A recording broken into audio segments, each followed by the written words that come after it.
ओम नमो भगवते वासुदेवाय। ओम नमो भगवते वासुदेवाय। ज्ञानतिमिरन्दस्य ज्ञानाञ्जनशलाकचक्षुरुन्मिलितं येन तस्मै श्रीगुरवे नमः। श्रीचैतन्यमनोभीष्टं स्थापितं येन भूतले स्वयं रूपः कदा मह्यं ददाति स्वपदान्तिकम्। वन्देऽहं श्रीगुरून् श्रीयुतपदकमलं श्रीगुरून् वैष्णवांश्च श्रीरूपं साग्रजातं सहगण रघुनाथान्वितं तं सजीवम् साद्वैतं सावधूतं परिजनसहितं कृष्णचैतन्यदेवं श्रीराधा कृष्णपादान् सहगण ललिता श्रीविशाखान्वितांश्च हे कृष्णकरुणा सिन्धो दीनबन्धो जगत्पते गोपेश गोपिका कान्त राधा कान्त नमोऽस्तुते। तप्त काञ्चन गौराङ्गी राधे वृन्दावनेश्वरी वृषभानुसुते देवी प्रणमामि हरिप्रिये। वाञ्छाकल्पतरुभ्यश्च कृपा सिन्धुभ्य एव च पतितानां पावनेभ्यो वैष्णवेभ्यो नमो नमः। जय श्री कृष्ण चैतन्य प्रभु नित्यानंद श्री अद्वैत गदाधर श्रीवासदि गौर भक्त वृंद। हरे कृष्णा कृष्ण कृष्ण हरे हरे, हरे राम राम राम हरे हरे। ओम विष्णुपादाय कृष्णविष्टाय भूतले श्रीमते भक्तिवेदांत स्वामिनिति नामिने नमस्ते सारस्वती देवे गौरवाणी प्रचारिणे निर्विशेष शून्यवादि पाश्चात्य देशतारिणे।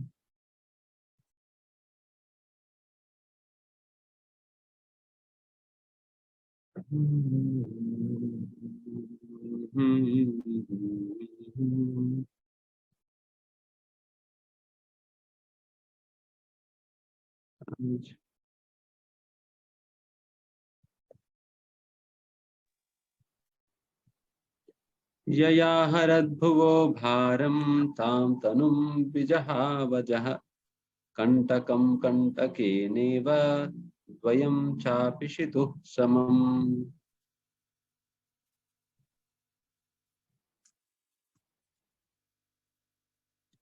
कौन पढ़ रहा है आज? हरे कृष्ण प्रभु जी। सर्वोपरि अजन्मा भगवान श्री कृष्ण ने यदुवंश के सदस्यों से अपना अपना शरीर त्याग करवा दिया और इस प्रकार उन्होंने पृथ्वी के भार को उतारा। यह कार्य कांटे को कांटे से निकालने जैसा था। यद्यपि नियंता के लिए दोनों एक से हैं।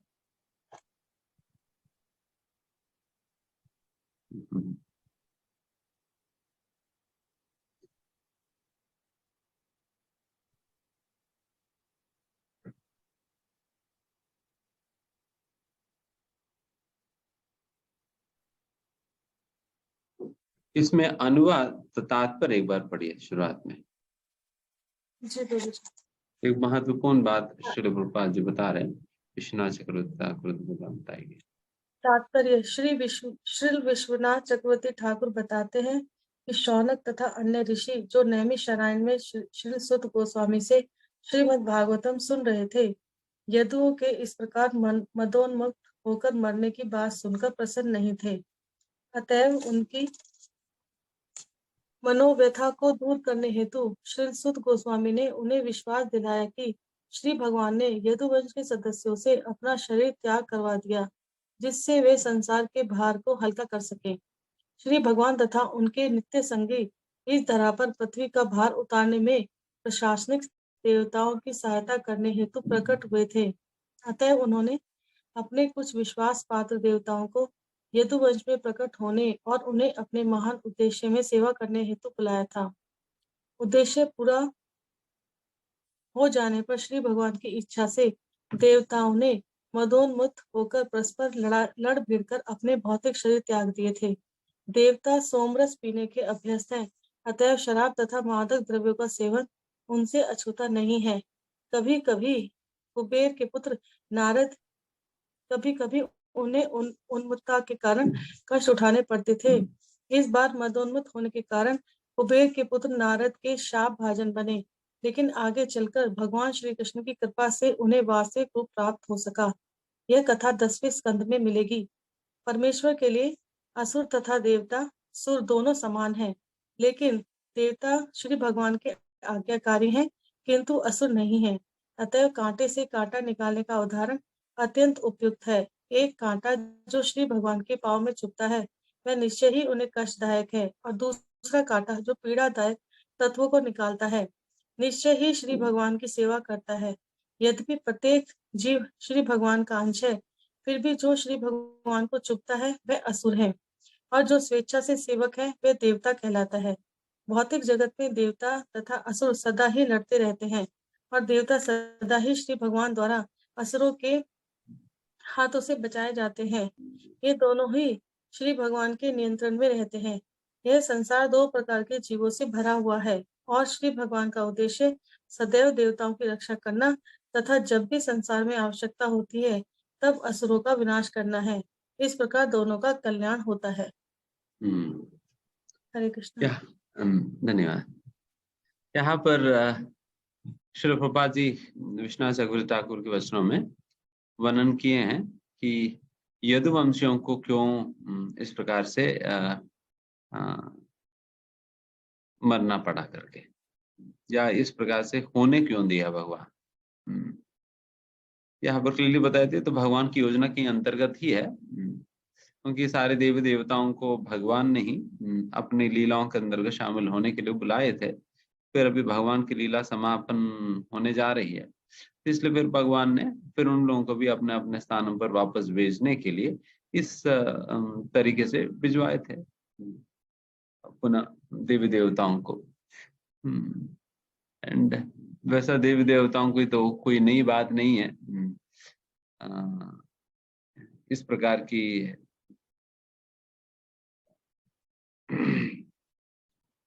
या इस प्रकार सिंपल वचन में कहा जाए, दारू पीना उनके लिए तो नई बात तो नहीं, हो तो सोमरस पीते ही है। एंड वही बात यहाँ हुआ, एंड फिर आपस में लड़े, एंड फिर उसके बाद चले गए। तो इस प्रकार से उन सभी लोगों को यहाँ से भेजा गया था। बट डेफिनेटली भगवान जब कोई भी कार्य करते हैं या कराते हैं, उसके साथ साथ अनेक बातें भी सिखाते भी हैं। तो यदुवंश की अप्रकट लीला के दौरान कई सारे बातें हमें, कई सारे शिक्षाएं हमें प्राप्त होती है। किस प्रकार से भक्तों की किस प्रकार से कोई व्यक्ति अगर भगवान के परिवार का भी क्यों न हो, अगर वो भगवान के भक्तों के प्रति अगर कोई अपराध करता है, देन फिर उन्हें भी उस परिणाम को झेलना ही होगा। हो सकता है वो भगवान के परिवार के हैं, बट फिर भी अगर भगवान के भक्तों के प्रति अगर उसने कुछ भी अपराध किया हो, देन फिर उसकी परिणाम उनको झेलना होगा, स्वीकार करना होगा। तो यहाँ पर क्योंकि यदुवंशियों ने भगवान के भक्तों के प्रति अपहास किए थे, उनके मजाक उड़ाए थे, तो फिर उसके परिणाम स्वरूप जो है उनको फिर इस प्रकार की बहुत ही दुखद अंत को उन्हें स्वीकार करना ही पड़ा। तो इस प्रकार से और भी अनेक अनेक शिक्षाएं हैं। तो ये सारे शिक्षाएं इस लीला के दौरान भगवान ने सिखाए हैं, और इस लीला के दौरान सभी देवताओं को वापस भेजे भी थे। फिर उसके साथ साथ हम जैसा लोगों के लिए अनेक शिक्षाएं भी भगवान ने देकर गए थे। एंड ये बात विश्वनाथ चक्रवर्ती ठाकुर अपने प्रसंग में बता, यथा मत्स्यादि रूपाणि दत्ते जह्याद्यथा नतः भूभारक्षपितो येन जहौ तच्च कलेवरम। परमेश्वर ने जिस शरीर को पृथ्वी का भार कम करने हेतु प्रकट किया था, उसे उन्होंने छोड़ दिया। वे एक तांत्रिक के समान विभिन्न शरीरों को तथा मत्स्य अवतार तथा अन्य अवतारों में धारण करने हेतु एक शरीर को छोड़ते हैं। प्रभु जी तात्पर्य नहीं।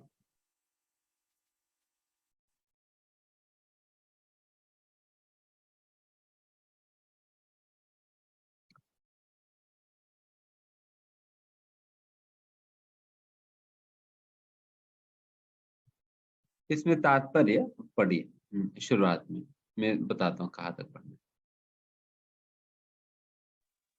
जी प्रभु जी। तात्पर्य, पूर्ण पुरुषोत्तम भगवान न तो निर्विशेष हैं और न निराकार, किंतु उनका शरीर उनसे अभिन्न है, अतः वे शाश्वतता, ज्ञान तथा आनंद के स्वरूप हैं।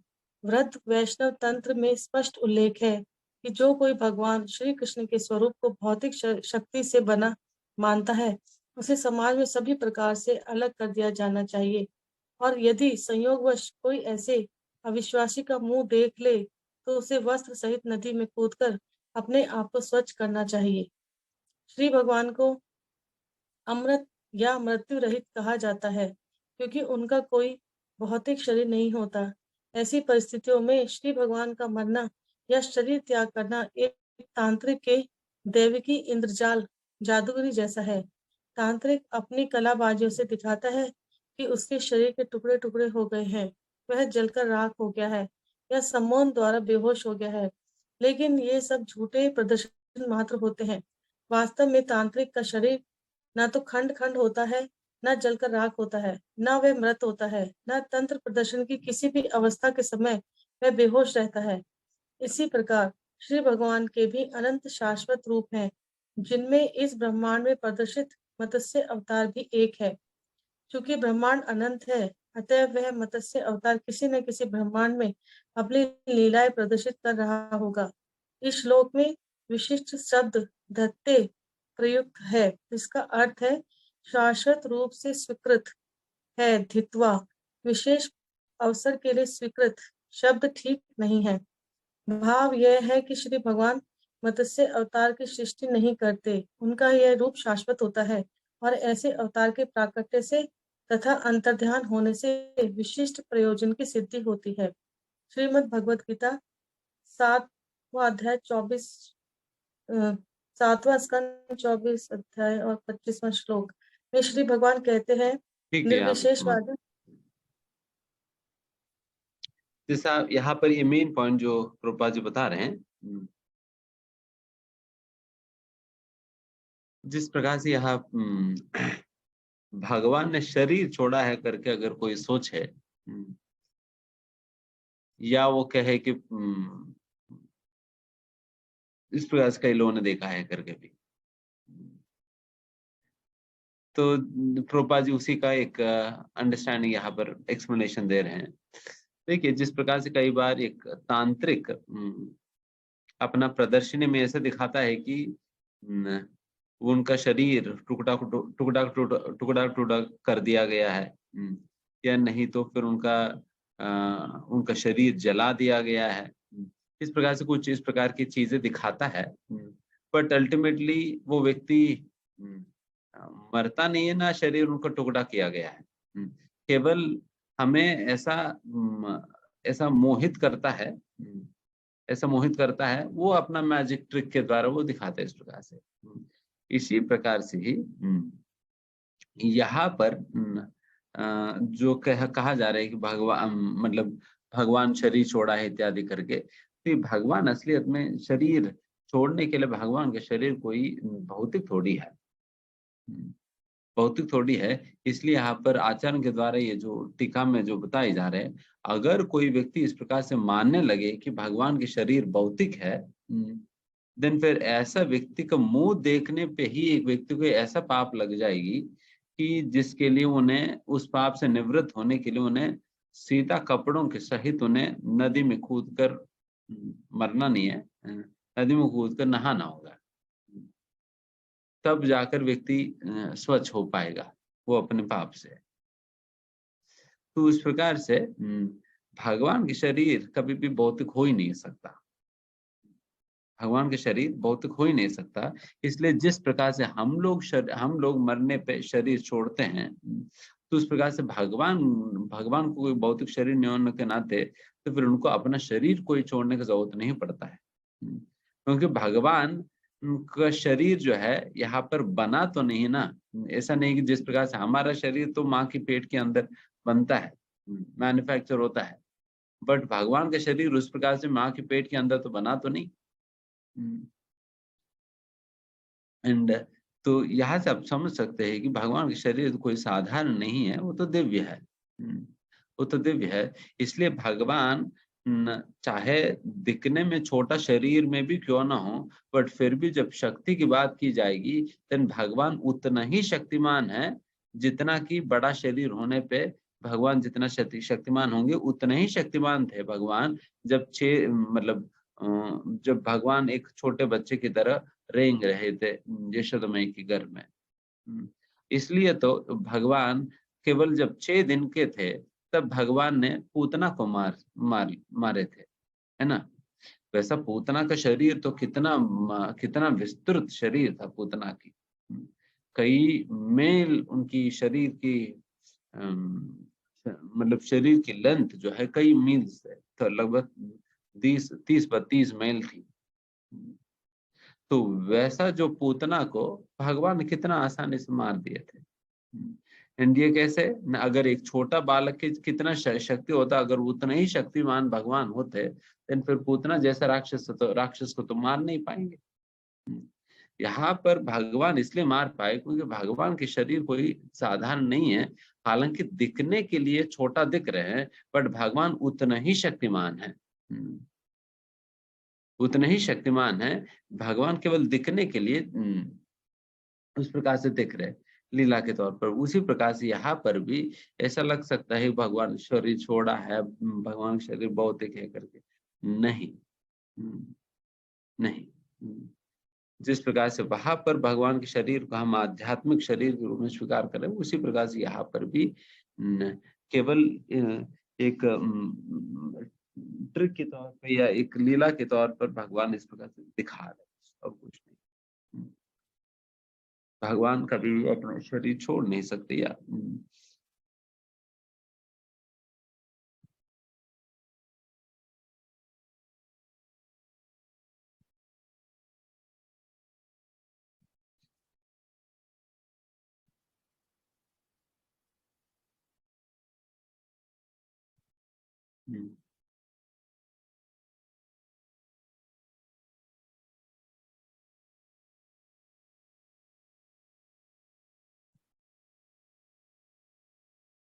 इसमें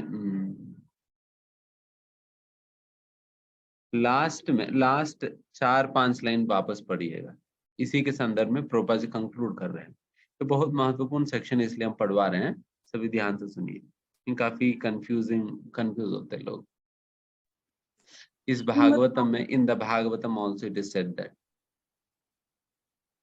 जहां पर थंडरबोल्ट की बात किया जा रहा है, बिजली की। जी, श्रीमद् भागवतम में भी कहा गया है कि मल्लों के समक्ष श्री भगवान वज्र के समान प्रकट हुए।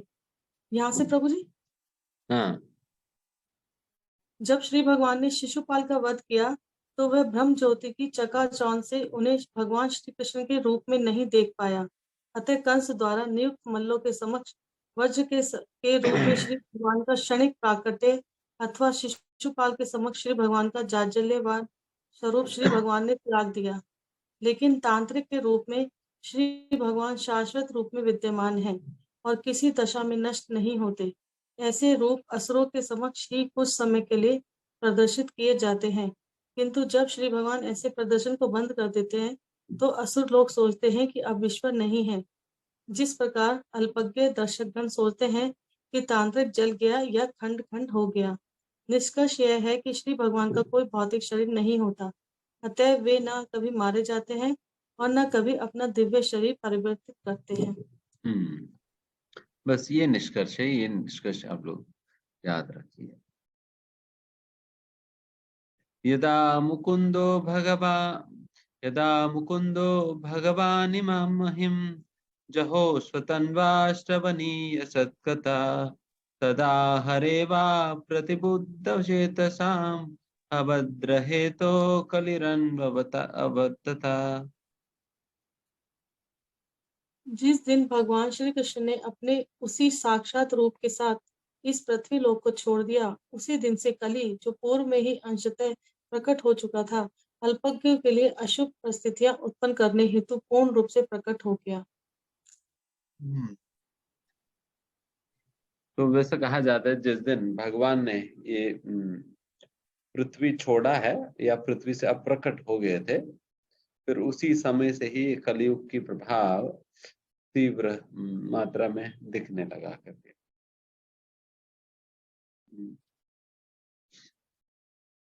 कुरुक्षेत्र की युद्ध खत्म होते ही कलयुग शुरू होता है,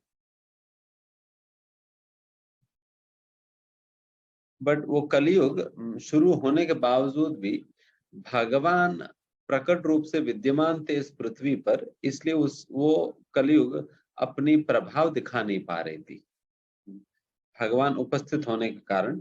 हालांकि कलयुग भगवान के समय ही शुरू हो गया था, बट अपने प्रभाव दिखा नहीं पा रहे थे। बट जैसा भगवान अप्रकट हो गए, तुरंत फिर कली जो ऑलरेडी प्रकट था ही, तो वो अपना प्रभाव भी दिखाने लगे, तो वही बात यहाँ पर कहा जा रहा है।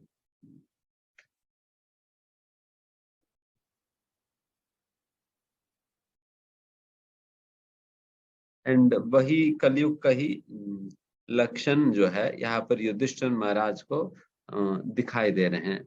जो सारे लक्षण जो अर्जुन से भगवान ने अर्जुन ने जो युधिष्ठिर महाराज ने अर्जुन से जो शेयर किया है ना, वो सारे लक्षण है, ये कलयुग के लक्षण हैं, जो कि भगवान के अप्रकट होने की वजह से ये दिखने लगा। अभी पहले तो कलयुग था, बट कलयुग के प्रभाव दिखाई नहीं दे रहा था, बट भगवान अप्रकट होते ही कलयुग के सारे लक्षण जो है युधिष्ठिर महाराज को दिखने लगा। तभी युधिष्ठिर महाराज जो है अर्जुन से ये सारे लक्षण शेयर कर।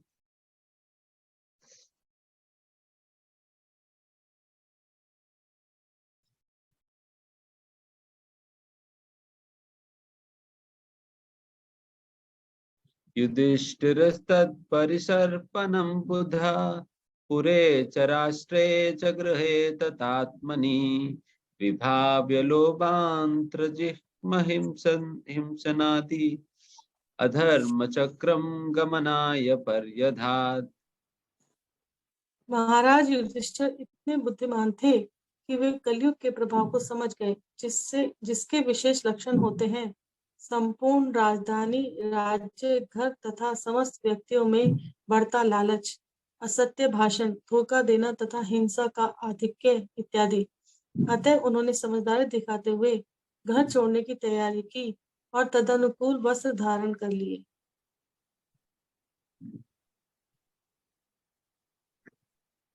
तो उस प्रकार से युधिष्ठिर महाराज ने जब ये कलयुग की सारा प्रभाव के संबंधित लक्षणों को जब युधिष्ठिर महाराज ने देखा, तब उन्होंने निश्चय किया मुझे अभी रहना नहीं है, मुझे निकल जाना है। इस प्रकार की ये निश्चय करके दिन फिर युधिष्ठिर महाराज उचित वस्त्र धारण करके दिन फिर निकल जाते।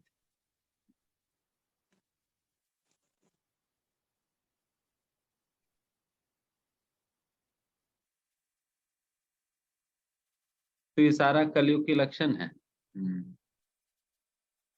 जितने सारे लक्षण अभी पढ़ाए हैं अभी, तो सारे कलयुग के लक्षण, विभिन्न लक्षण हैं।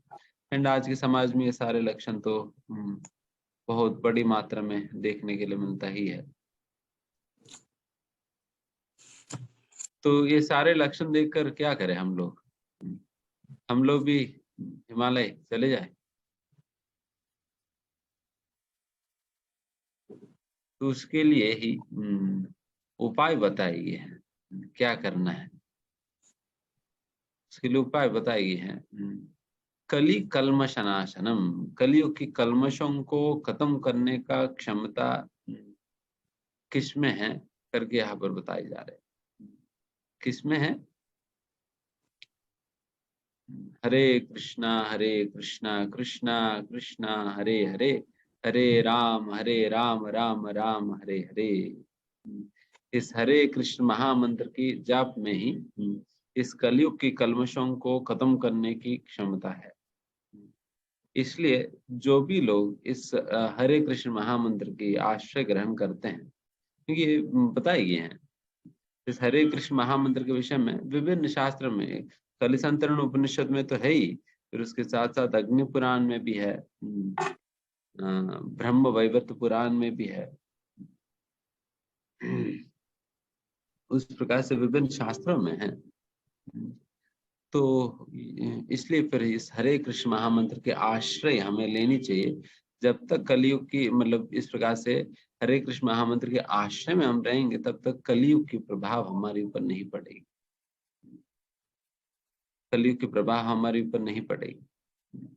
इसलिए जिस प्रकार से जब कोई बारिश होने पे अगर किसी शेल्टर पे हम भाग पहुंच जाते हैं तो फिर शेल्टर के नीचे होने के कारण हम भीगेंगे नहीं ना।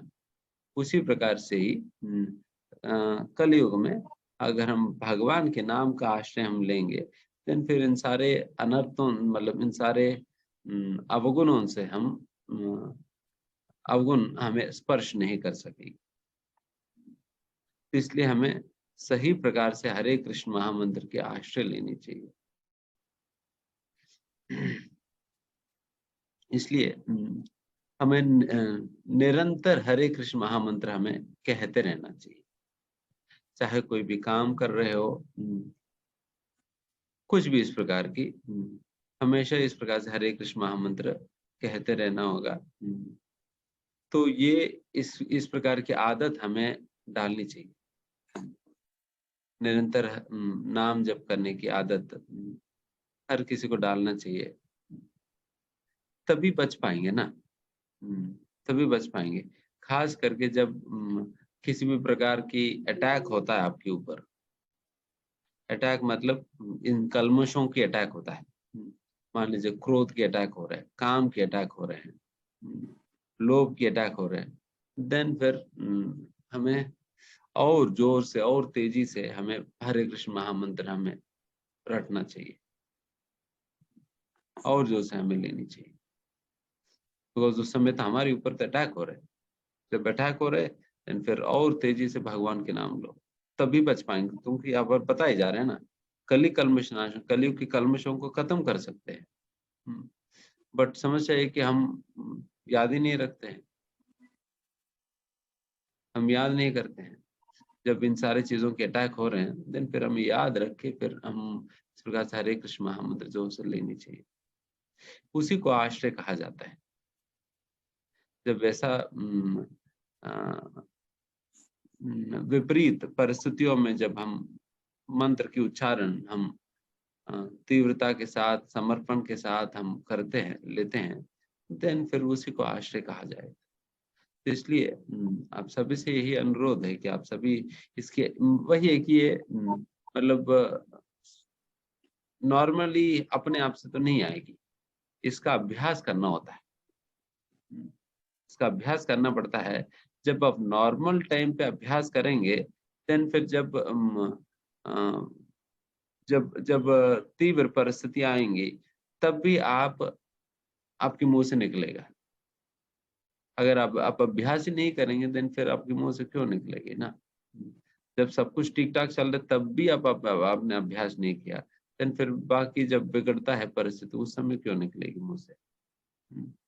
इसलिए ये अभ्यास की बात है एंड श्रद्धा की बात। अभ्यास भी होनी चाहिए एंड श्रद्धा भी होनी चाहिए। श्रद्धा नहीं है तो देन फिर वो फॉर्मेलिटी हो जाता है। तो कई बार ना जैसा कि हमें कोई भी चीज हमें चिपकाना है, हम चिपकाने का प्रयास करते हैं, अगर उस पे गम नहीं है तो फिर वो चिपकेगा। आप लगाएंगे तो है और चिपकाने का प्रयास भी करेंगे बट चिपकेगा नहीं, है ना। कुछ भी दीवार पे डोर पे चिपकाने का जो प्रयास करते हो सफिशिएंट गम होगा तो चिपकेगा। अगर गम ही नहीं है तो फिर चिपकेगा नहीं। आप लगाएंगे पकड़ कर रखेंगे, जितना देर तक आप पकड़ कर रखेंगे तब तक रहेगी, फिर जैसा आप हाथ हटा देंगे तुरंत गिर जाएगी। एंड उसी प्रकार से आध्यात्मिक कार्यों को कार्य तब तक हम उन आध्यात्मिक कार्यों से जुड़कर रह पाएंगे तब तक ये श्रद्धा रूपी गम होगा। श्रद्धा रूपी गम जब तक होगा तब तक हम चिपक कर रहेंगे। और श्रद्धा रूपी गम नहीं है, देन फिर चिपकेगी नहीं। जब तक आप कॉन्शियसली करेंगे तब तक करेंगे, एंड जैसा आप इधर उधर चले गए देन फिर तुरंत वो भी छूट जाएगी, बिकॉज चिपका नहीं है, श्रद्धा नहीं है, कुछ भी नहीं। इसलिए वो श्रद्धा जरूरत पड़ता है, श्रद्धा जरूरत पड़ता है। इसलिए लोग जब तक याद नाम लेते रहते हैं एंड फिर जैसे याद भूल जाते हैं, तुरंत मुंह भी चलना बंद हो जाती है, मुंह से भगवान के नाम निकलना भी बंद हो जाता है। क्यों निकलना बंद हो गया? चिपका ही नहीं। चिपके क्यों नहीं? क्योंकि श्रद्धा नहीं है। श्रद्धा नहीं है, इसलिए वो श्रद्धा चाहिए, है ना। इसलिए श्रद्धा और अभ्यास दोनों ही चाहिए। अभ्यास हम अपने ओर से प्रयास करते रहे नाम जप निरंतर करने का, एंड साथ ही साथ श्रद्धा भी चाहिए, तब जाकर आप हर परिस्थिति में भगवान के नाम ले पाएंगे। जब आप हर परिस्थिति में जब भगवान के नाम ले सकेंगे, देन फिर आप कली कल्मष नाशनम, देन कलयुग की कल्मषों से अपने आप को बचा पाएंगे। नहीं तो फिर कलयुग की कल्मष तो हमें हमारे साथ तो फुटबॉल ही खेलेंगे, तो इस प्रकार की स्थिति है। तो वही यहाँ पर वर्णन है।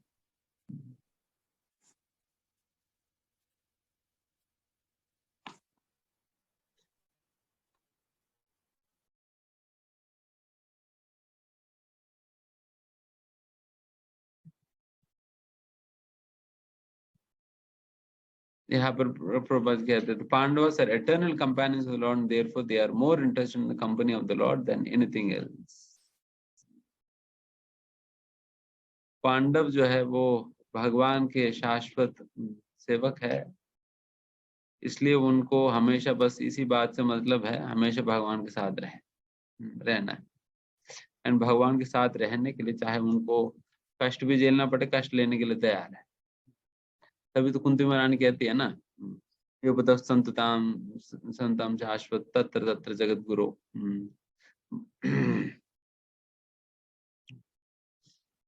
इसमें इस श्लोका में कुंती महारानी यही कहती है कि भगवान जब तक हमारे जीवन में कष्ट थे तब तक आप हमारे साथ थे, एंड जैसा कष्ट हमारे जीवन में खत्म हो जा रही है तो वैसे ही आप भी चले जा रहे हो।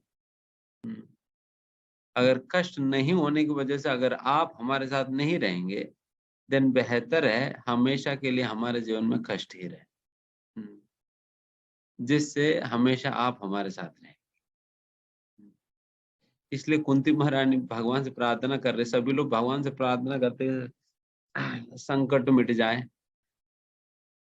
सारा कष्ट मिट जाए करके सभी लोग प्रार्थना कर रहे थे। यहाँ पर कुंती महारानी प्रार्थना कर रहे कि भगवान कष्ट दे दो, कष्ट दो हमें। और कष्ट क्यों दे? क्योंकि फिर आप हमारे साथ रहेंगे ना। कष्ट होंगे तो फिर कष्ट मिटाने के लिए तो फिर आप आ जाएंगे, उसके द्वारा आपके संग में रहने की भाग्य हमें मिल जाएगी। तो इसलिए आप कष्ट दो, कोई बात नहीं।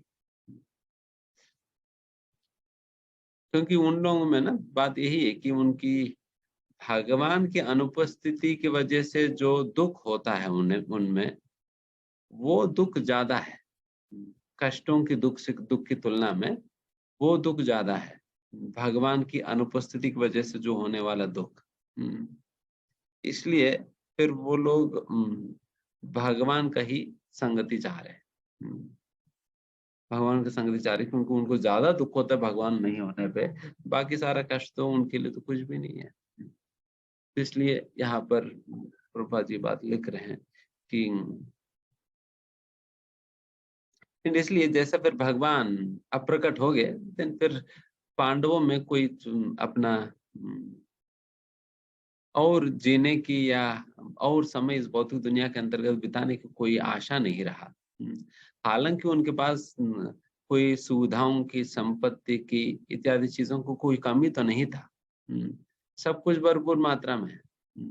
राज्य भी सारा का सारा पृथ्वी उनका ही राज्य बन गया, एंड संपत्ति के विषय में पूछो ही मत, कितना संपत्ति, अगाध संपत्ति था, क्योंकि सारा का सारा राज्य वो उनका ही हो गया, तो फिर सारा का सारा संपत्ति वो उन्हीं का है। और सुविधाओं का इत्यादि, इन सारी चीजों में कोई कमी नहीं है। केवल उनके जीवन में बस यही कमी रह गया कि भगवान श्री कृष्ण की निजी संगति से वो लोग वंचित रह गए थे।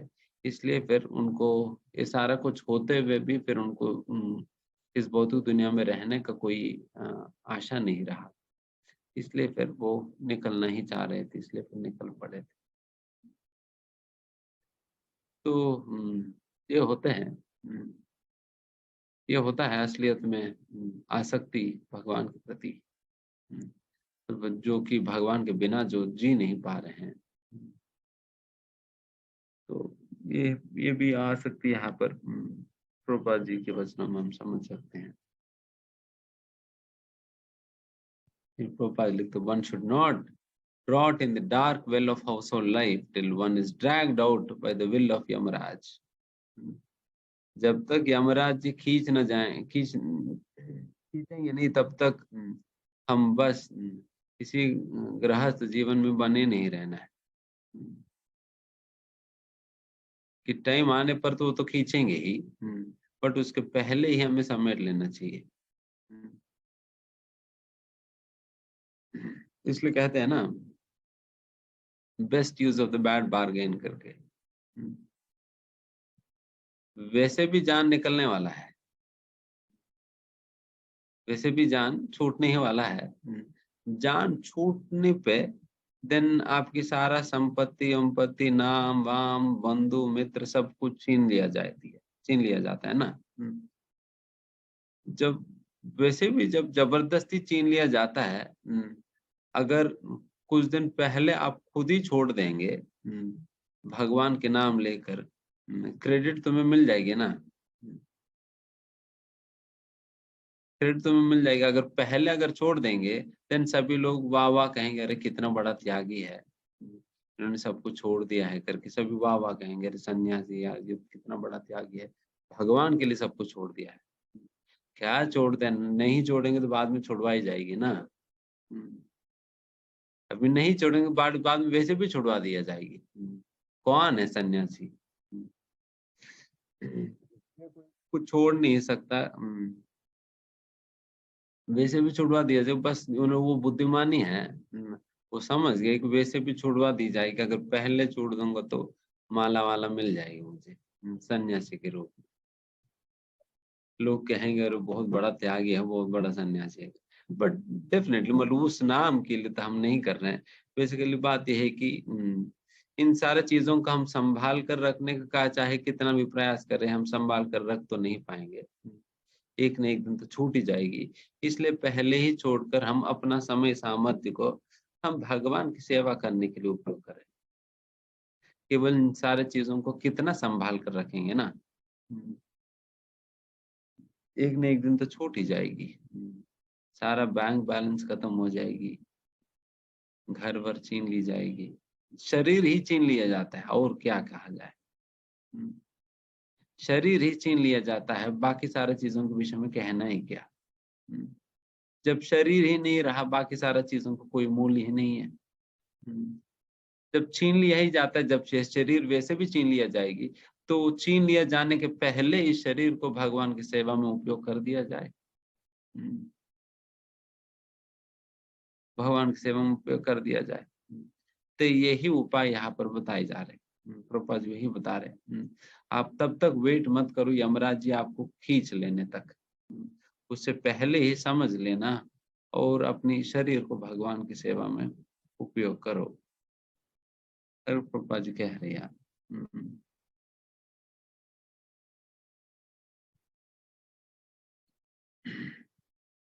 Last one. Also, retired old gentlemen should take lessons from him and leave home for spiritual realization before being forcefully dragged away to meet death. इसलिए जो रिटायरमेंट ले चुके हैं वो सारे बूढ़े लोग ये बात समझ लेनी चाहिए, यमराज जी जल्दी आने वाले हैं, रास्ते में हैं। वो आकर खींचकर आपको ले जाने के पहले आप समझ लेना, अभी भी रिटायरमेंट होने के बाद भी नौकरी ढूंढते हैं। रिटायरमेंट होने के बाद भी नौकरी ढूंढते हैं। गवर्नमेंट ने कहा कि अरे बेटा बहुत हो गया, काम कर ले, 60 साल हो गया, अभी तो कम से कम आप कुछ और करो। नहीं, 60 साल के बाद भी हम वही काम करेंगे, वही काम करेंगे। फिर रिटायरमेंट के बाद भी जॉब ही ढूंढेंगे, फिर जॉब करते रहो। फिर एक दिन यमराज जाएंगे, खींच कर ले जाएंगे आपको भी और आपकी जॉब को भी। तो इससे बेहतर है कि फिर जब रिटायरमेंट, इसलिए रिटायरमेंट का कॉन्सेप्ट ही इसलिए है ताकि हम अपना समय पूर्ण रूप से भगवान की सेवा में दे सके। इसलिए रिटायरमेंट के कॉन्सेप्ट पहले भी थे, पहले जमाने में भी थे। आप देखिए जितने भी राजा या हमारी शास्त्र में आप देखिए, अम्बरीश महाराज से लेकर भरत महाराज से लेकर ये सभी लोग किस प्रकार से रिटायरमेंट लिए हैं। क्यों रिटायरमेंट लिए भरत महाराज ने? ताकि वो तपस्या कर सके। युधिष्ठिर महाराज क्यों रिटायरमेंट ले रहे हैं? तो उसी प्रकार से आप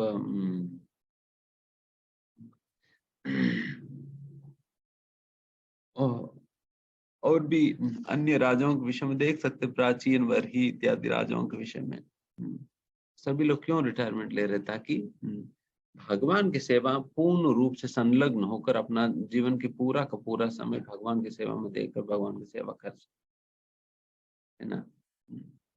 एंड जब भक्त लोग ये बात समझ लेते हैं कि जब कन्विंस हो जाते हैं, वो रिटायरमेंट तक भी वेट नहीं करते, वो वॉलंटरी रिटायरमेंट ले लेते हैं, पहले रिटायरमेंट ले लेते हैं। क्यों? ताकि फिर भगवान की सेवा पहले से कर सके। क्योंकि फिर जब रिटायरमेंट के समय आ जाते हैं, फिर दान छूट जाता है, फिर कोई चल ही नहीं पाता है, फिर उनकी सेवा में किसी और को लगाना पड़ता है। वो भगवान की सेवा करने की वजह फिर भगवान से मांगे, भगवान से फिर दे के मेरे को पर्सनल असिस्टेंट दे दीजिए, मेरे कर नहीं पा रहे हैं अपने से, तो उल्टा उनकी सेवा करना पड़ता है। तो इसलिए फिर लोग जो पहले से ही अपना जरूरतों को कम करते हुए पहले से रिटायरमेंट लेते हैं, पहले से रिटायरमेंट लेकर फिर भगवान की सेवा में लग जाते हैं। तो ये बुद्धिमानी की काम है, बुद्धिमानी की काम है। They are not simply interested in expanding their material life, केवल भौतिक जीवन की विस्तार करने में ही वो इंटरेस्टेड नहीं है। वो निवृत्ति मार्ग वाले हैं। निवृत्ति मार्ग मतलब निवृत्ति मार्ग वाले हमेशा ही सोचते हैं कब हम बैग पैक कर ले, या वाइंड अप हम कैसे कर ले, कैसे हम वाइंड अप करें ताकि हम जल्द से जल्द पूर्ण रूप से भगवान की सेवा में हम लग सके। उनकी सारा प्लानिंग इसी प्रकार चलता है। जॉब कैसे करें, फिर हम फाइनेंसेस कैसे मेंटेन करें, हम सेविंग्स कैसे करें, जिससे हम जल्दी से जल्दी हम अपने सारे चीजों को समेट कर हम पूर्ण रूप से भगवान की सेवा में संलग्न हो सके। देखिए, चाहे गृहस्थ हो, ब्रह्मचारी हो, सन्यासी हो, मुक्ति का मार्ग तो एक ही है ना, भगवान का सेवा ही है। आप ये बहाना नहीं मार सकते भगवान तुम्हें तो गृहस्थ था, मैं क्या कर सकूं। तुम तो, किसने कहा तुम्हें गृहस्थ बनने के लिए? भगवान ने कहा। भगवान ने कहा ना, हमने चॉइस किया। फिर मतलब गलत तो नहीं है गृहस्थ बनना, बट बात यह है कि फिर वो बहाना नहीं बन सकता है। गलत नहीं है बट बहाना नहीं बन सकता। आप यही बहाना नहीं मार सकते मैं गृहस्थ तो मैं नहीं कर पाऊंगा। अरे ये क्या है, फिर नहीं कर पाएंगे, फिर क्यों क्यों ज्वाइन किया फिर आपने वो आश्रम? इसका मतलब सूटेबल नहीं है फिर आपके लिए। तो बिकॉज आश्रम को चूज करने के संदर्भ में प्रभुपाद जी मतलब प्रभुपाद जी यही क्राइटेरिया बताते हैं, जिस आश्रम में आप बेस्ट तरीके से भगवान की सेवा कर सकते हो वो आश्रम चुनो। चाहे वो गृहस्थ हो सकता है, चाहे सन्यास हो सकता है, ब्रह्मचारी हो, जो भी आश्रम हो। जिस आश्रम में रहकर आप बेस्ट से बेस्ट भगवान की सेवा कर सकें, वो आश्रम चुनो। इसमें गलती चुन लिया फिर, इसलिए वो बहाना नहीं बन सकता। अल्टीमेटली बात यह है कि हम अल्टीमेटली हमें अ, अपने अपने मन बनानी चाहिए, एंड फिर उस डायरेक्शन में हमें सोचना चाहिए, जैसे हम भगवान की सेवा में पूर्ण रूप से संलग्न हो सके। बिकॉज पार्ट टाइम चलेगा नहीं। जब अनर्थों को इकट्ठा करने की बात आता है, देन वो उस पे तो फुल टाइम सेवा, फुल टाइम काम करते हैं। दिन भर अनर्थों को इकट्ठा करते हैं। जब निकालने की बात आते है पार्ट टाइम करेंगे, तो कहाँ निकलेगी बताइए। जब अनर्थों की इकट्ठा करने की बात आया, तब तो हम फुल टाइम और लाइफ लॉन्ग करते हैं, कभी ब्रेक नहीं होता। सपने में भी इकट्ठा करते हैं गलत गलत सपनों के द्वारा, तो फिर कर ही रहे हैं ना गलत। तो फिर अनर्थ तो फिर फुल टाइम इकट्ठा कर रहे हैं, फिर फुल टाइम निकालो भी। तो इसलिए उस डायरेक्शन में सोचना चाहिए, तैयारी करनी चाहिए उस प्रकार से हर किसी को। और तभी प्रभुपाद ये बात कह रहे हैं यहाँ पर, don't wait for Yamraj, Yamraj आने तक वेट मत करो, बहुत भयंकर है, बहुत भयंकर है। अभी रिसेंटली एक परम पूज्य जयप्रकाश स्वामी महाराज जी का एक लेटर आया था, उसमें बता रहे थे तिरुपति में, तिरुपति की घटना एक बता रहे थे। एक व्यक्ति मर गए थे और उनको शमशान ले गए थे, और तो फिर सारा तैयारी कर रहे थे जलाने के लिए, सारा तैयारी कर रहे थे। तो उतने में क्या हुआ कि ये मरा हुआ व्यक्ति सडनली उठकर बैठ गया, मरा।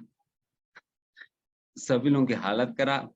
अब सोचो कि आपके आंखों के सामने किसी को आप शमशान लेके आंखों के सामने उठकर खड़े हो जाए, तो फिर सभी भागने लगे। फिर अभी तक तो बुला रहे थे, एक बार आ जाओ, एक बार आओ, एक बार तो बोलो करके, फिर आ गया तो फिर भाग रहे हैं। बहुत बहुत करके।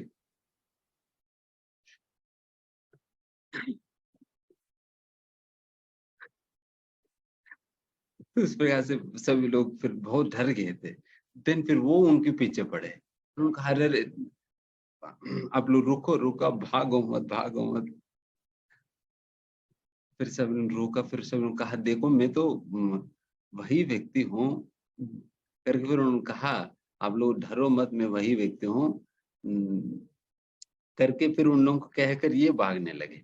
फिर सब सामने फिर भाग क्यों रहे हैं, देन फिर ये भागते भागते भागते ये सीधा इस्कॉन मंदिर में गया।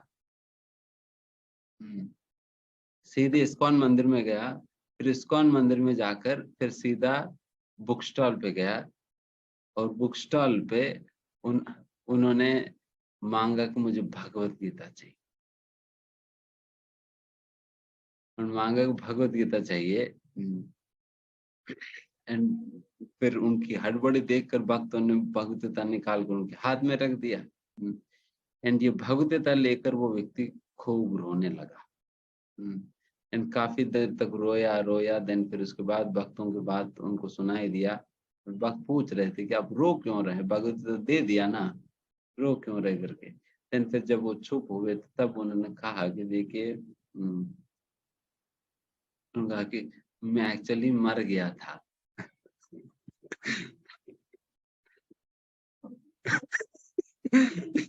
शायद ही आप ये सेंटेंस तो सुने होंगे, क्योंकि मरना कभी पास्ट टेंस में नहीं होता। मैं मर गया था, अभी जिंदा हो गया। वो बता रहे थे मैं मर गया था, और यमदूत जो है मुझे ले गए थे। और यम धर्मराज ने यमदूतों को डांटा कि तुम लोगों ने गलत व्यक्ति को लिया। तुम लोगों ने गलत व्यक्ति को उठा कर ले आए, ये व्यक्ति नहीं है, दूसरे व्यक्ति को लाना था करके फिर उन लोग खूब डांटे थे। देन फिर ये लोग जो है फिर वापस छोड़ने आया। एंड वापस छोड़ते छोड़ते जो है फिर उन लोगों ने कहा, देखो हमें देखकर तुम्हें बहुत डर लग रहा है ना, हमें दोबारा देखने की तुम्हें जरूरत नहीं पड़ेगी। अगर इस बार जो दोबारा तुम्हें मौका मिल रहे हैं, तुम जाकर अगर कृष्ण मंदिर में जाओ, भगवद गीता लो, भगवद गीता पढ़ो, इस बार पढ़ लेंगे ना, फिर तुम दोबारा हमें देखने की जरूरत नहीं पड़ेगी, इस बार तो जाओ कम से कम, कहकर भेजे थे। तभी ये व्यक्ति जो है भाग भाग कर फिर मंदिर गया था। तो उस प्रकार से महाराज जी का एक पत्र आया। तो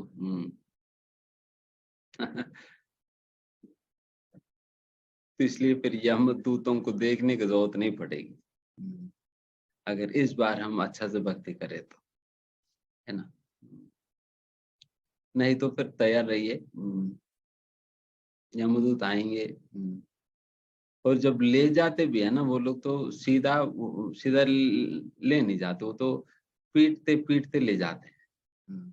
तो वो घसीटते हैं, रास्ते भर घसीट कर ले जाएंगे, घसीटते हुए पीटेंगे, पिटाई करते करते ले जाएंगे।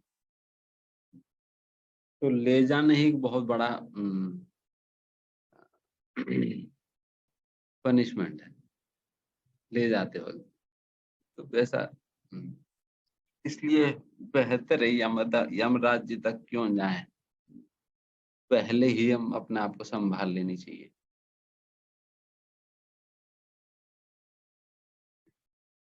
इसलिए श्रील प्रभुपाद जी एक प्रवचन बताते हैं कि द मॉडर्न डे पॉलिटिशियंस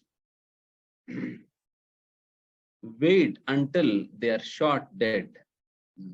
जब तक उन्हें गोली मारकर मार नहीं देगा कि कोई ना कोई, तब तक व्यक्ति अपना कुर्सी को चिपक कर रहेगा, कुर्सी छोड़ता ही नहीं।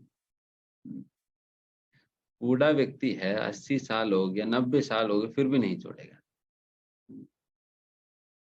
फिर भी नहीं छोड़ते, मरते दम तक। इसलिए हमारा भारत देश की स्वतंत्रता होने के उपरांत श्रील प्रभुपाद जी ने गांधी जी को पत्र लिखे थे। गांधी जी को पत्र लिखे थे, देखिए आप भी भगवद गीता को मानते हो, इसलिए भगवद गीता को आप हमेशा अपने साथ लेकर चलते हो। एंड भगवद गीता में तो निवृत्ति मार्ग के विषय में तो बताई गई हैं, मतलब मैं एक एग्जैक्ट वर्ड से नहीं बता रहा हूँ, एक मोटा मोटा बता रहा हूँ। उसमें प्रभुपाद जी गांधी जी को भी एडवाइस करते हैं कि कम से कम अभी आप अपने पॉलिटिक्स से आप रिटायर हो जाइए और मेरे साथ चलो, और हम दोनों मिलकर भगवत गीता के प्रचार पूरा भारतवर्ष में करेंगे। हमारे साथ चलो, हम दोनों मिलकर पूरे भारतवर्ष में भगवत गीता का प्रचार करते हैं। अभी अभी इंडिपेंडेंस हो गया, अभी आप छोड़ो, अभी आइए, अभी ये महत्वपूर्ण है भगवत गीता का प्रचार करना।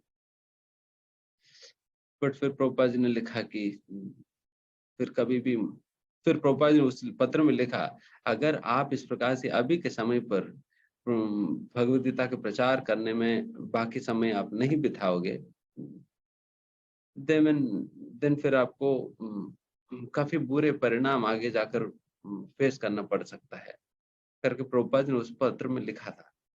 एंड फिर उसके बाद फिर वो गांधी जी रिप्लाई नहीं देते फिर उसके लिए। फिर उसके बाद उसी के कुछ समय के बाद फिर गांधी जी का वो कोई आकर शूट करना इत्यादि वो सारा वृत्तांत होता है। एंड उसके बाद नहीं, प्रभुपाद ने पहले दिए थे गांधी जी को, आइए साथ में प्रचार करेंगे।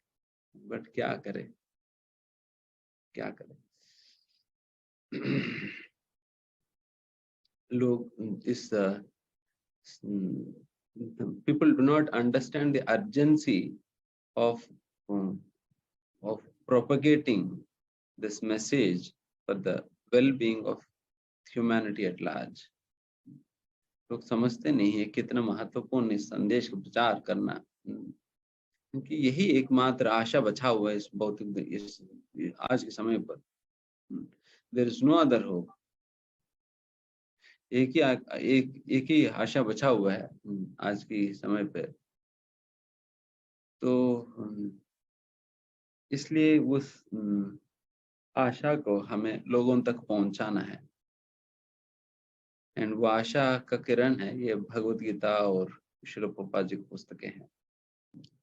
इसलिए उन आशा किरणों को हमें लोगों तक पहुंचाकर फिर लोगों के जीवन में जो मरा हुआ आशा को पुनः जागृत करनी है।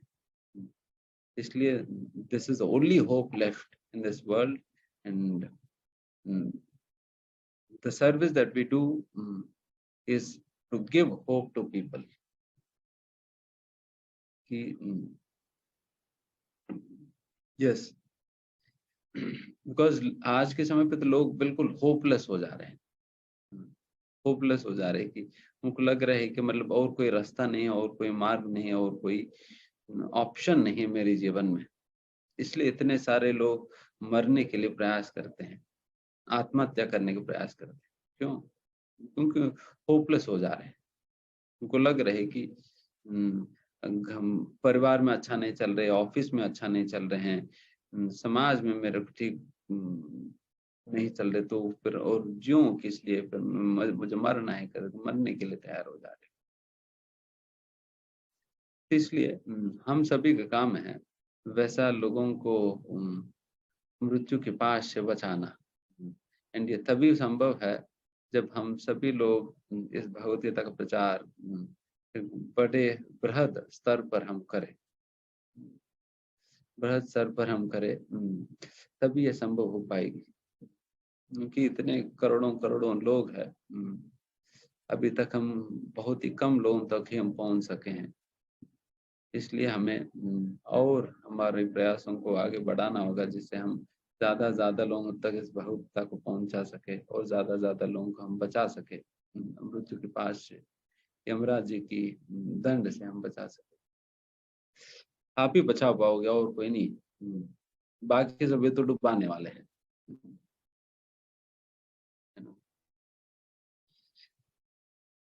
ठीक है, लास्ट श्लोक। स्वराट पौत्रम विनयनम आत्मन सुषमः गुणैः तोयनिव्याह पतिं भूमेर अभ्यासिंचत् गजा वये। तत्पश्चात उन्होंने हस्तिनापुर की राजधानी में अपने पौत्र को सिंहासनारूढ़ किया, जो समुद्र से घिरी समस्त भूमि के स्वामी तथा सम्राट के रूप में प्रशिक्षित था और उन्हीं के समान सुयोग्य था।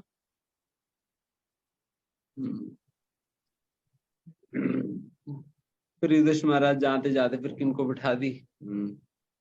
परीक्षित महाराज को बिठा दिया। ठीक है, अभी आगे जाकर तुम संभालो, हम जा रहे हैं, तुम संभालो, हमारे काम हो गया, फिर हम जा रहे हैं, है ना। तो उस प्रकार से परीक्षित महाराज को उन्होंने सौंप दिया, अभी आप संभालिए, हम अभी तो बहुत कुछ कर लिया, हम अभी जाना है। परसों भागवतम में, भागवतम की 10वें स्कंद में 86 चैप्टर में एक श्लोक पढ़ रहे थे, उसमें न वसुदेव जी भगवान श्री कृष्ण से कहते हैं,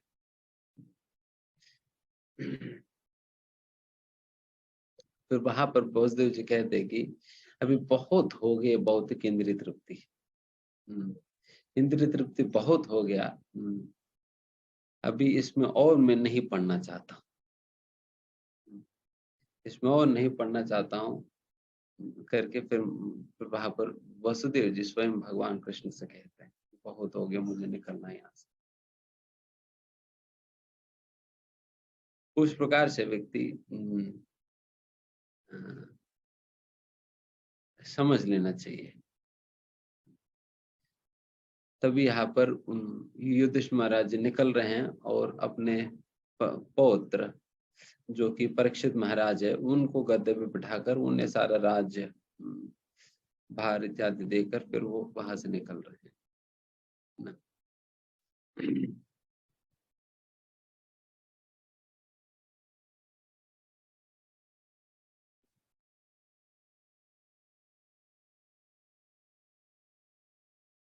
यहाँ पर प्रोपा जी महत्व बात लिखते concerning Maharaj Parikshit the specific word used vinayanam is significant. Why was the king of Hastinapur, at least till the time of Maharaj Parikshit, accepted as the emperor of the world? The only reason is that the people of the world were happy because of the good administration of the emperor. Hastinapur के राजा को पूरा पृथ्वी के राजा के रूप में क्यों स्वीकारा जाता था? क्योंकि उनकी अध्यक्षता में सारा पृथ्वी का लोग जो है बहुत सुखी रह पाते थे. तो उसका कई कारण इत्यादि वहां पर रूपा जी वर्णन.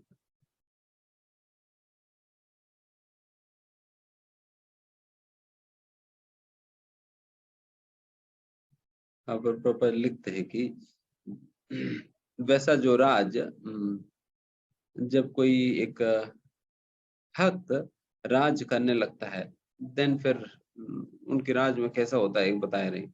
Everyone was trained to attain the highest goal of life. हर एक व्यक्ति को प्रशिक्षण मिलता था जिससे वो अपने जीवन की जो परम लक्ष्य है भगवान की प्राप्ति वो कर सके. उस प्रकार का प्रशिक्षण मिलता था एंड उसी प्रकार की एंगेजमेंट इत्यादि भी मिलता था लोगों को. तो उसकी वजह से लोग भक्तिमय जीवन जीने के कारण लोग बहुत संतुष्ट रहा करते थे, चाहे उनकी आर्थिक परिस्थितियां जिस प्रकार का भी क्यों ना हो फिर भी संतुष्ट रहा करते थे. बट बात ये भी है कि आर्थिक परिस्थितियों में भी कोई कमी नहीं रहता था क्योंकि भगवत केंद्रित समाज था वो. इसलिए प्रकृति भी बहुत ही अनुकूल रूप से साथ दिया करती थी.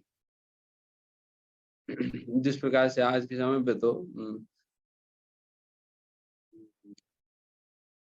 आज के समय तो बारिश तब होगी जब फसल निकलने का समय आता है ताकि सारा फसल भीग जाए और हाथ में धान आए ना. उस समय बारिश खूब हो जाएगी एंड जब बारिश की जरूरत पड़ता है तब सूखा है, तब सूखा है. तो ये है आज की हाल. बट उस समय तो प्रकृति पूरा का पूरा साथ दिया करती थी. जब बारिश होना है तभी बारिश होगी, जब बारिश की जरूरत है तभी बारिश होगा. तो उस प्रकार से खूब साथ दिया करते. इसलिए वो समय किसी भी प्रकार की कमी नहीं था. सब कुछ भरपूर मात्रा में प्राप्त होता था. तो ये संभव है जब कोई शुद्ध भक्त इस प्रकार से राज करने लगेगा एक शुद्ध उद्देश्य के साथ एंड सभी लोगों को भगवत सेवा में प्रशिक्षण देकर भगवत प्राप्ति करने में उनको जब प्रोत्साहन देगा देन फिर वैसा परिस्थितियों में ही संभव हो पाता है.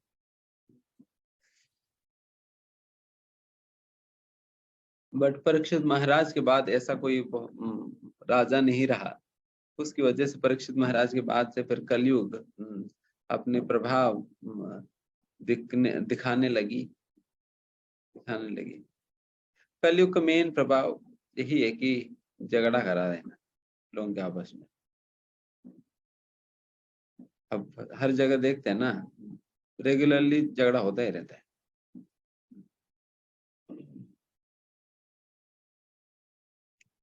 इसलिए कली मतलब कलह से आता है. कलह मतलब झगड़ा है.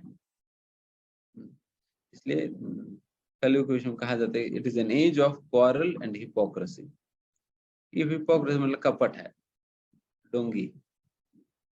कपटी लोग होंगे एंड दूसरा लड़ते रहेंगे. तो ये रोज की काम है.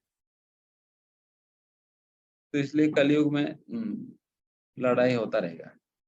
इसलिए लीडर का एक ही काम होता है, लड़ाई सुलझाते रहो दिन भर, यही काम है। इसलिए लीडर बना दिया जाता है। उनके यही काम होता है दिन भर। लोग झगड़ा करके आएंगे, प्रभु जी इसने ये कर दिया, प्रभु जी उसने ये कह दिया, ठीक है आइएगा, फर्स्ट केस आज की, बैठो। देन फिर उसके साथ 1 घंटा हो गया, जब तक वो खत्म हो जाएगी दूसरा केस कोई और लेकर आएगा। तो इस प्रकार से बस यही सुलझाते रहो, यही कलयुग है। इसलिए एक बार एक ट्रेनिंग प्रोग्राम पूछा गया था, सारा सीईओ बैठे हुए थे, कंपनी कई कंपनीज के सीईओ थे। वो सीईओ कोचिंग दे रहे थे, वो उनसे पूछे थे कि आप लोगों की समय में, मतलब एक एक व्यक्ति तो कितना लाखों रुपए सैलरी ले रहे हैं ना, 8-10 लाख रुपए मंथली सैलरी ले लेते हैं लोग। तो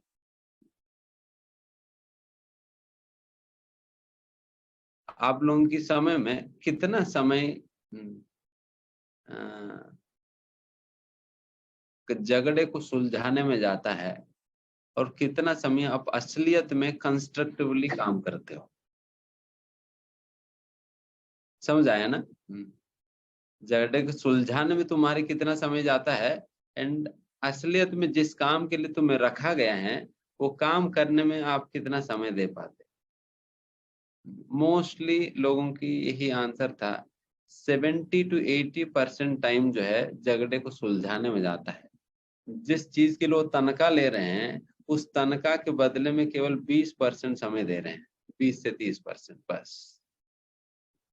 ये कलयुग की राज्य है, ये कलयुग की राज है। इसलिए welcome to the world of Kali, तो हैप्पी स्टे। एंड जब तक रहने रहिएगा, जब निकलना चाहेंगे तब आइए हमारे पास, मंत्र देंगे। हरे कृष्णा कृष्णा कृष्णा हरे हरे, हरे राम राम राम हरे हरे। तो यही मंत्र है, इस मंत्र से आप निकल पाएंगे, नहीं तो एंजॉय फाइटिंग। हरे कृष्णा। श्री प्रभुपाद की जय। ठीक है, किसी कोई प्रश्न है?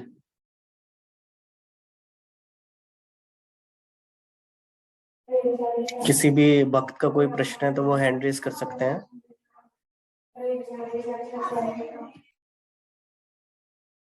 कृष्ण।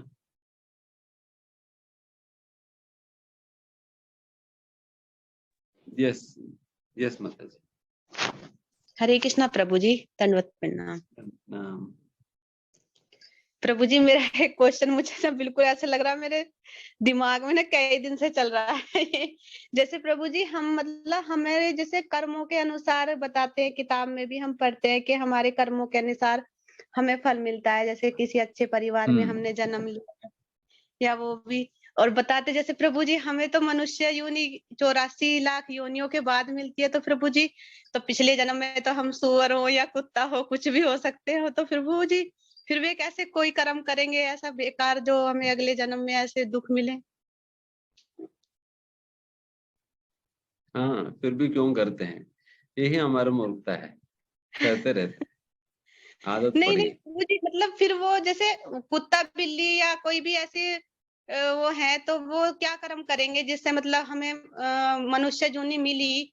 तो फिर हमारे पीछे के कर्म कौन से हैं जो हमें मतलब ऐसे किसी अच्छे परिवार में जन्म ना मिलके नीच कुल में, या हम कोई मतलब भिखारी बन गए या वो ऐसे, मतलब प्रभु जी समझे आप?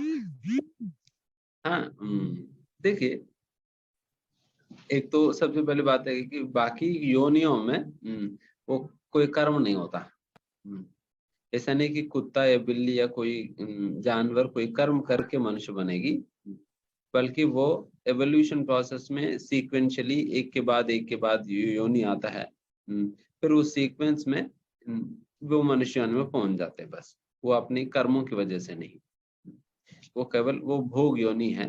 हमारा मनुष्य योनि ही कर्म योनि होता है, जिसमें कर्म किया जाता है, फिर कर्म की परिणाम पुण्य और पाप के रूप में मिलता है। एक तो ये तो बात है। फिर प्रभु जी सब ये क्यों कहते हैं कि पिछले कर्म हैं आपके बेकार, इसलिए आपको दुख मिल रहा है इतना? हाँ, या मनुष्य मतलब जब आपको मनुष्य जीवन दी गई थी, तब हमने कुछ गलत काम किए होंगे। जो तो मतलब फिर पीछे का जो प्रभु जी 84 लाख से पहले जो जन्म था हमारा, उसका। हाँ, बहुत मतलब लंबा ऐसा प्रभु। जरूरी नहीं कि आप 84 लाख के बाद ही अभी पहुंचे हो सकता है कि पिछले जन्म भी मनुष्य ही हो। बहुत ज्यादा बुरा कर्म नहीं थे जिसके लिए फिर आपको नीचे की योनि में जाने की जरूरत नहीं पड़ा, मनुष्य योनि में ही पैदा हो गए। इस प्रकार से भी हो सकता है, जरूरत नहीं कि फिर नीचे से ऊपर आए, है ना। अच्छा प्रभु जी, ठीक है। ठीक है प्रभु जी। मेरे कई दिन से ना दिमाग में यही घूम रहा था कि जब मतलब हम 84 लाख योनियों को पार करके और मनुष्य जीवन मिलता है, तो प्रभु जी क्योंकि कुत्ता बिल्ली तो कोई कर्म करते ही नहीं है, तो फिर हमें कौन से कर्म का फल मिल गया? ठीक है प्रभु जी, थैंक यू। हरे कृष्णा प्रभु जी, दंडवत प्रणाम। यस, नेक्स्ट दिनेश प्रभु। हरे कृष्णा प्रभु जी, दंडवत प्रणाम। ना प्रभु जी, मेरे दिमाग में लगभग एक हफ्ता से ये कह लीजिए कि क्या दुर्बुद्धि है, क्या किस दुर्बुद्धि की वजह से ये मन में क्वेश्चन आया है। मैं लास्ट सेशन में भी पूछने वाला था, लेकिन मैं नहीं पूछ पाया। तो अगर कुछ मेरा क्वेश्चन सही नहीं होगा तो माफ करिएगा। बट मैं क्या पूछ रहा हूँ कि जैसे मैं आपके भी मुंह से भी सुना हूँ, चाहे सांसारिक जीवन में भी हम सुने हैं कि रीबर्थ होता है। प्रभु जी, आवाज मेरी आ रही है? हाँ, आ रहे। तो लेकिन अभी तक मैं नहीं सुना हूँ कि कोई को मतलब वैकुंठ प्राप्ति हो गई है, जैसे गोलोक वृंदावन धाम चले गए हैं। जैसे माफ करिएगा, हमारे मन जगत गुरु प्रभुपाद के बारे में भी बस पढ़ रहे हैं, सुन रहे हैं, मतलब ये परंपरा के अंतर्गत ही। लेकिन अगर मेरी दुर्बुद्धि के में ही आया है कि हम कैसे माने कि हमारे जगत गुरु प्रभुपाद जी गोधाम या गोलोक प्रभु के लोग गए हुए हैं।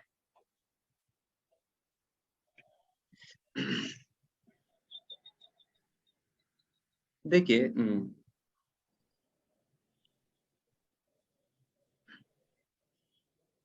जैसे चैतन्य चरितामृत में बताया जाता है, कृष्ण शक्ति बिना नाहि तार प्रवर्तन। भगवान की शक्ति के बिना कोई भगवान नाम की या भगवान के जो शुद्ध संदेश के प्रचार अपने शक्ति से तो कर नहीं पाएगा। जिस प्रकार की जिस मात्रा में श्रील प्रभुपाद जी ने भगवान की जो संदेश की प्रचार किए हैं, इस समर्पण के साथ, लगन के साथ, कोई साधारण जीव के लिए तो बिल्कुल असंभव है। आप सोचो 70 साल की उम्र में आप अपना बिस्तर छोड़ेंगे क्या? कमरे तो दूर की बात है, घर भी तो दूर की बात है, बिस्तर ही नहीं छोड़ेंगे। तो वैसा उम्र में जाकर एक व्यक्ति अगर अंतरराष्ट्रीय कृष्ण भावनामृत संघ की स्थापना कर रहे हैं, 108 मंदिर बना रहे हैं, इतना बड़ा प्रचार कर रहे हैं, इतने सारे पुस्तकें लिख रहे हैं, केवल 2 घंटे सो रहे हैं, और इतने सारे लोगों को मिलकर इतने सारे लोगों के जीवन में परिवर्तन ला रहे हैं। एंड पैसा कमाना तो आसान है, बट एक व्यक्ति के हृदय को परिवर्तन करना तो असंभव है। अपने ही नहीं कर पाते, किसी और को दूर की बात है। तो ये सारा कार्य ही अपने आप में बहुत बड़ा एक प्रमाण है, बहुत बड़ा प्रमाण है, जिसके आधार पर हम बात समझ सकते हैं। बस इतना ही नहीं, साथ ही साथ शास्त्रों में भी प्रमाण है प्रभुपाद जी के विषय में। शास्त्र में भी प्रमाण है। उन प्रमाण चैतन्य महाप्रभु की भविष्यवाणी है प्रभुपाद जी की विषय में। चैतन्य महाप्रभु भविष्यवाणी है जो कि 500 साल पहले ही बताई गई है कि ऐसा व्यक्ति एक आएगा जो कि इस प्रकार से करेगा करके। एंड उसी प्रकार से शास्त्र में भी जिस प्रकार के आंदोलन श्रील प्रभुपाद जी ने शुरू किया हुआ है उसके विषय में भी शास्त्र में पहले से बताई गई है कि एक दिन ऐसा लोग आएंगे जो कि विथ रेज्ड हैंड्स एंड ऊर्ध्व पुंड्रम के साथ, ऊर्ध्व पुंड्र मतलब जिस प्रकार के तिलक हम पहनते हैं, एंड हाथ उठाकर गलियों में भगवान की नाम संकीर्तन कहते हुए चलेंगे। एंड वही लोग इस पूरा दुनिया की परिस्थितियों को बदलेंगे करके। तो ये सारे बातें पहले से भविष्यवाणी किया हुआ है। उन सारे चीजों और भी कई सारी बातें हैं, सारी चीजों के आधार पर हम समझ सकते हैं। एंड उन सारे चीजों के पहले प्रभुपाद जी बहुत आसानी से ये बात कहते हैं, उनको कैसे समझ सकते हैं। प्रभुपाद जी कहते हैं, if you want to understand me read my books. आप प्रभुपाद जी की पुस्तकें पढ़िए, आपको खुद ही पता चल जाएगी प्रभुपाद जी कौन है, क्या है। मुझे बताने की कोई जरूरत नहीं है। अब पढ़िए, अब पढ़े बिना आएंगे दिन फिर हमेशा ये शंका रह जाएगी। अब प्रभुपाद जी की पुस्तकों का अच्छा से अध्ययन करो, आप खुद ही समझ आएंगे। क्योंकि प्रभुपाद ने कहा अगर मुझे समझना है तो मेरे पुस्तकें पढ़ो, मेरे पुस्तकों में सारा बातें मैंने लिखा हुआ है, सारा बातें लिखा हुआ है, तो आप पढ़िए, बस पर्याप्त है। ठीक है। यस जितेंद्र को। हरे कृष्णा प्रभु जी, दंडवत प्रणाम। कैसे हैं आप? ठीक हो? हाँ प्रभु जी, मेरे ना 2-3 ऑब्जर्वेशंस हैं। मतलब जो प्रचार के दौरान हर एक व्यक्ति को मतलब ये इच्छा रहती है कि वो बेटर डील करे, अपनी लाइफ में बेटर डील करे। अभी हमने चूंकि पैसे को इतना, धन को इतना इंपॉर्टेंस दे रखा है, प्रतिष्ठा को इतना इंपॉर्टेंस दे रखा है, तो हम उसके लिए कुछ भी करते हैं। पर इस छोटे से जीवन के अंदर इवन जो मतलब हॉस्पिटल्स वगैरह में जाइए और जो व्यक्ति मरने वाला है वो भगवान के प्रति उत्सुक नहीं होता, वो धन के प्रति उत्सुक होता है कि मैं किसी तरह बच जाऊं तो क्या और भोग कर सकूं। तो यहाँ एक चीज मैंने ऑब्जर्व की अभी प्रचार के दौरान श्रीमद् भगवत गीता के, कि लोग चाहते तो हैं अच्छी डील करना, पर उस डील को वो ना उनको कोई सेटिस्फाई नहीं कर पाता कि ये डील तुम्हारे लिए उस डील से बेहतर है। हम लोग क्या कर सकते हैं, जैसे श्रीमद् भगवत गीता के बारे में मेरी सैकड़ों लोगों से बात हुई, ज्यादातर जो यंगस्टर्स हैं वो श्रीमद् भगवत गीता को मतलब इसलिए अडॉर नहीं करते, कहते बड़े क्लिष्ट है। एक जैसे शब्द है कृष्ण भावना भावित, मैं काफी लोगों से बात करने के बाद ये आपसे बात कर रहा हूँ। कृष्ण भावना भावित, ये बार बार शब्द आता है। वो शब्द उनको ना बीच बीच में इतना वो लगता है कि वो उसको बोल भी नहीं पाते। पढ़ना तो दूर की बात है, वो उनको वो लगता है कि तो बहुत मुश्किल है, बार बार ये शब्द आ रहा है।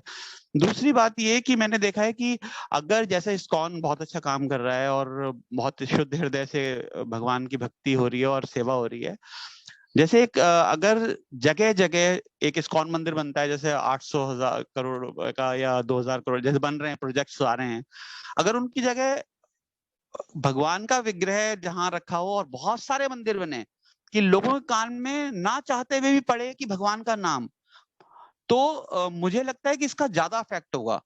क्योंकि यहाँ पर क्या है, जैसे प्रभुपाद जी की भी कुछ शिष्य हैं जिन्होंने अपनी एक धारा जोड़ दी, तो वो एक अलग हो गए। वो ऐसे इस तरह से की भी केसेस हैं जो नजर आते हैं कि उन्होंने अपना ही एक धारा निकाल दी अपनी। तो उसमें क्या है, जैसे बाकी के धर्म होते हैं उनके अंदर उनको बिल्कुल कंफ्यूजन नहीं होता कि उनको कुरान के सिवा कुछ और पढ़ना है या बाइबल के सिवा कुछ और पढ़ना है। हमारे यहाँ इतना कंफ्यूजन है कि उसी के श्रीमद् भगवत गीता के आप बताते हैं 250-300 या पता नहीं कितने अनुवाद अलग अलग तरह से कर रखे हैं। तो क्यों नहीं हम मतलब यंगस्टर्स के लिए, क्योंकि उन्होंने आगे इसको लेके जाना है, उनको इजी लैंग्वेज के अंदर वही संदेश दे दिया जाए ताकि वो उसमें इंटरेस्ट रखें। विद जैसे आप कथाएं सुनाते हैं भागवतम को जोड़कर, श्रीमद् भगवत गीता को ऐसा रोचक बना दिया जाए। जी इसके विषय में काफी काम हुआ है इस्कॉन के अंतर्गत। एंड इस प्रकार से कई पुस्तकें अभी लिखी गई हैं जिससे यंगस्टर्स को अपील करते हुए बहुत इजीली हम इन चीजों को इम्पार्ट कर सके। मतलब एक ब्रिजिंग बुक्स जैसा भगवद जैसा बुक तक पहुंचने के लिए ब्रिजिंग बुक्स जैसा कई पुस्तकें कई राइटर्स ने लिखा है, जैसे चेतन चरण प्रभु, राधेश्याम प्रभु हो या शुभ विलास प्रभु आदि बहुत सारे लोगों ने लिखा है। तो उन सारे पुस्तकों के आधार पे लोगों को हम, जो लोग ये नहीं ले पाते उनको वो देकर फिर उनको धीमे धीमे यहाँ पर मोल्ड किया जा सकता है। जी जी संभव है उस प्रकार की। एंड दूसरी बात, जब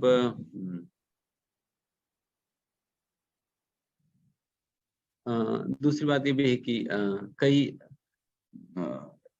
बाइबल में भी, कुरान में भी हमें पता नहीं, बट कई सारे वर्शंस है जी। कई सारे वर्शंस है वहां पर भी। तो दिक्कत तो हर जगह है, कलयुग तो हर जगह फैला हुआ है। तो प्रभु जी, जो प्रभुपाद जी ने जिस तरह से एक एटर्नल एक वो काम किया है, उस जैसे अब आपका लेक्चर इतना सुंदर लेक्चर हुआ जिसमें हमें समझने को मिली, तो उसमें आप देखिए ना, सिर्फ 60-70 लोग सुन रहे हैं, जबकि 60,000 लोग सुनने चाहिए। तो उस मास लेवल पे इसको कैसे कन्वर्ट करा जाए, मतलब कि लोगों को लगे कि नहीं, हमें ये खाने की तरह हमारे लिए जरूरी है ये अध्यात्म। उस विषय में मतलब मैंने देखा कि लोग प्रचार करते हैं कई बारी रेड लाइन वगैरह पे भी, जैसे तो वो दिखाते हैं बुक्स और वो नहीं लेते, वो आगे बढ़ जाते हैं। तो जैसे आपने भी एक बार बताया कि पुस्तक लेके ही भाग गया, तो उसके लिए हम कैसे कर सकते हैं कि जो बंदे को बताएं तो पूरी तरह ही बता दें, मतलब ताकि वो डेफिनेटली मतलब मास स्केल प्रीचिंग, हम मतलब बड़े बड़े नंबर्स में हम पहुंच नहीं पा रहे। उसके लिए डेफिनेटली हमें योजनाएं बनानी होगी, जिससे हम बड़े बड़े प्लेटफॉर्म्स पे हम लोगों को प्रॉपरली समझा सके, बता सके कि केवल इतना ही नहीं, बड़े बड़े प्लेटफॉर्म से हम कर सके ये सारे बातें। बिकॉज ये तो कम्प्लीटली नेग्लिजिबल है। जिस प्रकार की स्केल हमें करनी चाहिए उसकी प्रभु जी मेरे पास ना बहुत सारे सजेशंस हैं। मैंने बहुत इस चीज को देखा है कि मतलब मैं ज्यादातर ये सोचता हूँ कि सबके जीवन में भगवान कैसे पहुंचे। तो एक मेरा सजेशन है कि चाहे जिनके पास धनवान लोगों को जोड़े, चाहे कुछ कहना, श्रीमद् भगवत गीता सबको अवेलेबल होनी चाहिए, किसी भी कीमत पर या फ्री में। ये एक क्योंकि जिसके हाथ में श्रीमद् भगवत गीता जाती है, उसका आधा ट्रांसफॉर्म तो उसको हाथ में लेते ही हो जाता है। ये मैंने खुद महसूस किया है। वो चाहे कहता रहे नहीं मुझे नहीं पढ़नी, पर होता है ऐसा। तो ये एक अगर आप कर पाए ना तो, और हम सब कर पाए तो बड़ा अच्छा होगा। सभी लोग मिलकर फिर हम करते हैं। फिर ये अभी तो शुरुआत ही है जी, गोल्डन एज की शुरुआत है। आप सभी लोग प्रयास करो, हम सभी मिलकर करेंगे। ठीक है। धन्यवाद। एक प्रश्न ये आया था यहाँ पर,